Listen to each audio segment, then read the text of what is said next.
Əhalinin 80%-i qiymət artımından narazıdır və artırılan 20%lik əmək haqqı, minimum əmək haqqı 20% artırılıb, sonra müəllimlərin əmək haqqı 20% artırılıb. Azərbaycanda əmək haqqının artırılmasına yalnız polislər razı ola bilər. Çünki Azərbaycan parlamentində büdcə haqqında qanun qəbul olunarkən orada məsələ qaldırıldı və polis işçilərinin əmək haqqı üçün 70 milyon manat əlavə vəsait ayrıldı. Polislərin maaşının artırılmasına əleyhinə deyiləm.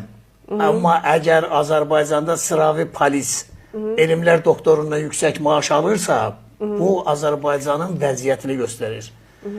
Və bir məşhur misal var, xoşlamırıq Merkeldən misal gətirməyə. Merkelə bir dəfə təklif ediblər ki, həkimlərin maaşını artıraq. O da deyib ki, müəllimlərin maaşını artırmadan həkimlərin maaşını artırmaq olmaz.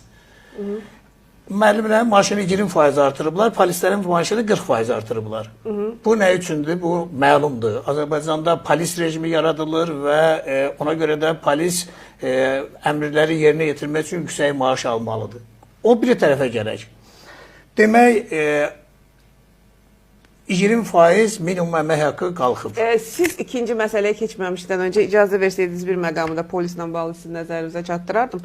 Yəni, polis rejimini deyərkən eyni zamanda qeyd eləmək lazımdır ki, Azərbaycan torpaqlarının işğaldan azad olunmasında da polisin sıralarında çalışan insanların çox böyük əməyi var, şəhidləri var, qaziləri var. Çox gözəl. Yəni, o baxımdan polisləri təkcə mitingləri dağıdan insanlar kimi qeyd eləmək doğru olmazdı. Çünki işğaldan azad olan məsələlərdir. Orada yaralanan Azərbaycan vətəndaşları içərisində polisin faizini göstər və o qədər də yüksək faiz deyir. Yəni, Azərbaycan əhalisi, Azərbaycan əskəri daha çox şəhid olub. Ona görə də polislər şəhid olublar. Azərbaycan uğrunda şəhid olan hər bir insanın qarşısında baş əyirəm, ailəsinin, anasının qarşısında baş əyirəm.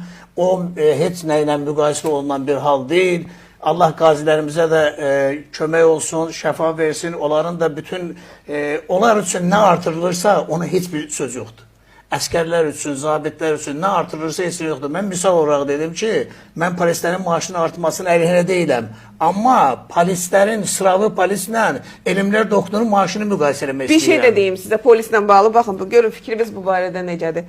Məsəl üçün, Azərbaycan o sırada olan ölkələrdəndir ki, Azərbaycanda, belə deyək də, əmin-amanlıq yüksək səviyyə. Siz bilirsiniz, yəni müxtəlif xarici ölkələrdə gedirsiniz, gəlirsiniz.